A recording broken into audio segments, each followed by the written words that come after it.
Okay, ready, set, go. I have mixed the glue. Here it is. And with one of these rollers, you can make quick work out of gluing something like this. I'm going to once more lift this off, place it over here, and give the mat board a quick roll around. Now, while I do this, you will notice that all around me I have prepared the little puzzle blocks so that I can quickly place them where they belong. And you got to remember we have, well, these days it's pretty humid around here. It's around 18%. But normally we have about 4% humidity. And that means that everything dries just instantly. So we want a pretty good coat of this stuff. I'm going to be printing about 110 with proofs, maybe even a few more of each block. So I don't want them to be wiggling while I'm printing, and I certainly don't want anybody to try to escape while I'm trying to finish the project. So here we go.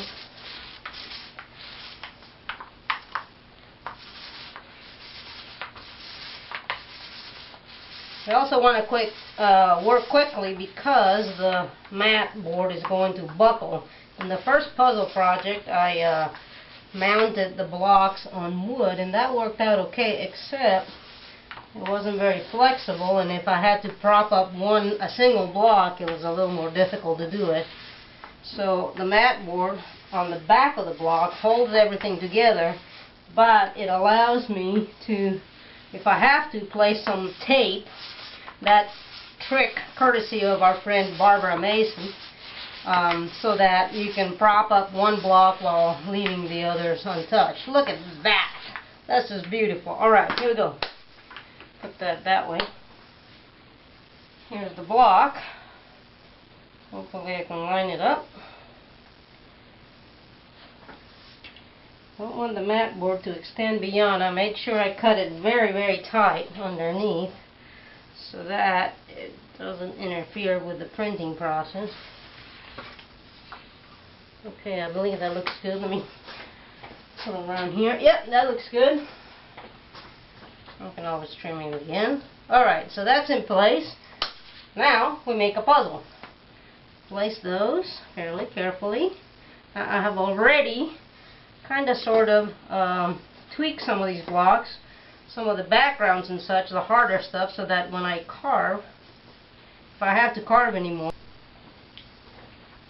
Okay, so now I got them all glued, and what I'm going to do is to just let it sit for a little bit. Sorry you missed the last part of putting them down. These videos have a little time limit on them that I keep forgetting about. So I'm just going to leave them there, and I'm going to put a board on top of them to weigh them down. And then I'm going to move on to my next task, which is to get the press ready to get blocked. Now I have these chase boards. They're just boards that I've cut. This is poplar, and they match exactly the width and the length of the block. And what I'm going to do is make it so that they don't move, so that I can just put the paper on, then the block will never jump, the paper will never slip, and everything will just go perfectly well.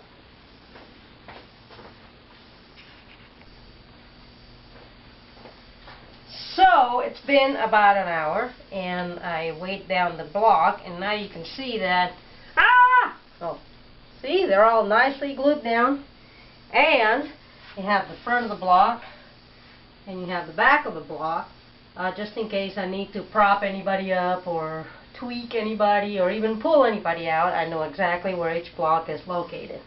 So this one's ready to go, and I am now going to get the press ready and probably pull a proof in another day or so.